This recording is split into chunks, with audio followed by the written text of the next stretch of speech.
Non, mais je vous en prie. Dernière question, après je passerai la parole à la rapporteure. Vous avez exercé des responsabilités importantes à l'Élysée pendant 10 ans, il me semble.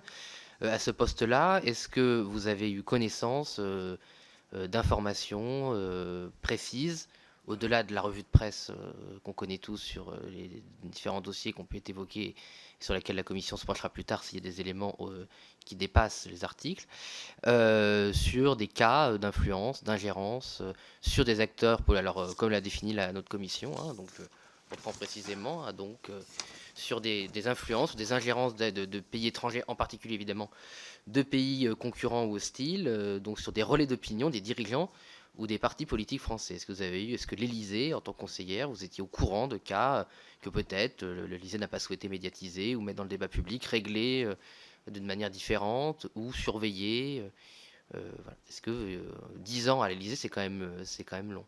Je pense que vous avez vu beaucoup de choses. Ou pas, mais, et s'il n'y en a pas, tant mieux. C'est-à-dire, l'objet de cette commission, je le dis aussi, je le rappelle, c'est aussi de libérer notre démocratie, si c'est nécessaire, du poison de l'ingérence, poison avéré ou poison suspecté, pour reprendre votre terme du brouillard de guerre, que nous libérions la France et la démocratie de ce brouillard. Alors, Monsieur le Président, je suis devant votre commission en tant que directrice générale des relations internationales et de la stratégie. Il ne m'appartient pas de me prononcer au titre des fonctions que j'ai exercées à l'Élysée. Ce que je peux vous... Mais merci de souligner mon parcours et de le rappeler. Quand on est diplomate, vous avez cité mes confrères, quand on est au poste que j'occupe aujourd'hui, on est évidemment amené en fait très souvent à caractériser les stratégies de nos compétiteurs.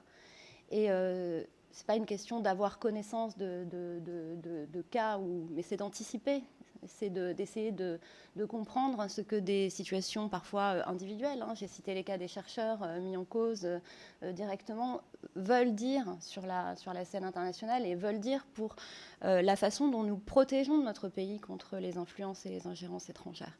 Lorsque nous voyons que notre droit, notre propre droit est utilisé pour comme c'est le cas notamment par la chaîne RT pour la diffamation, hein, pour empêcher des chercheurs de faire leur travail.